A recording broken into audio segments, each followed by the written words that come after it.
So I'm back with the 2006 Pontiac Grand Prix again. The low oil pressure sensor light is popping off and on.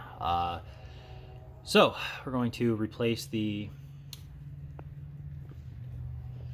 oil pressure sender unit. I'll leave a link in the description where I purchased this from. It's running very smooth. It's got a good amount of oil, so I'm thinking it's probably not the oil pump, since the light is coming off and on, and like I said, it's running smooth. So if it's running smooth, I mean, you don't hear any ticking or knocking. It could just be as simple as this $15 to $22 sensor that, depending on where you get it from,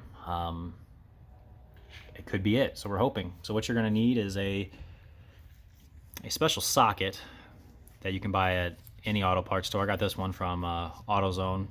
Pretty much gives you enough room so that when you go up and around the sensor,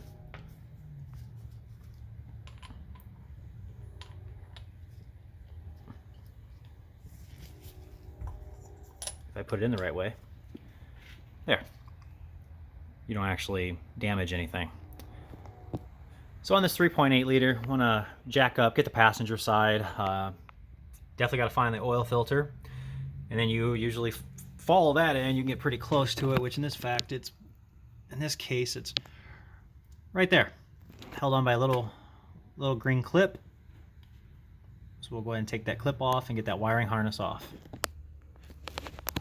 So I got the clip off, but since I'm noticing that the high pressure line for the power steering pump is in the way, I'm gonna go ahead and just use a swivel bit hooked onto that socket, so I can go up and around and under.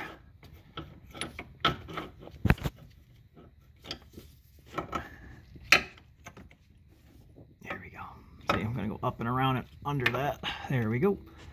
And then we lefty loosey get it off, and this is gonna take a while.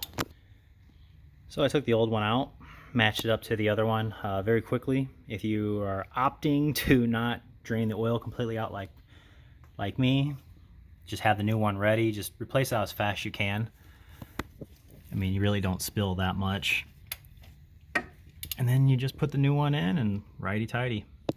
So once we got the new one in, we want to go ahead and take up and clean up this wiring harness. Make sure there's nothing else on it. I say that this wiring harness is different than the rest I've seen. Usually they have like a rubber seal or something around it. So probably have to look into replacing this connector too.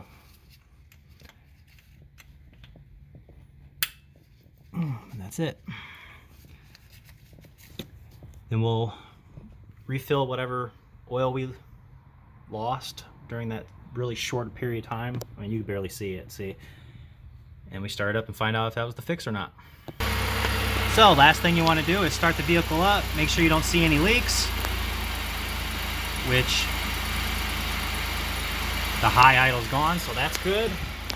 And we come inside the vehicle, and oil pressure light's gone. So, easy fix, cost 20 something bucks.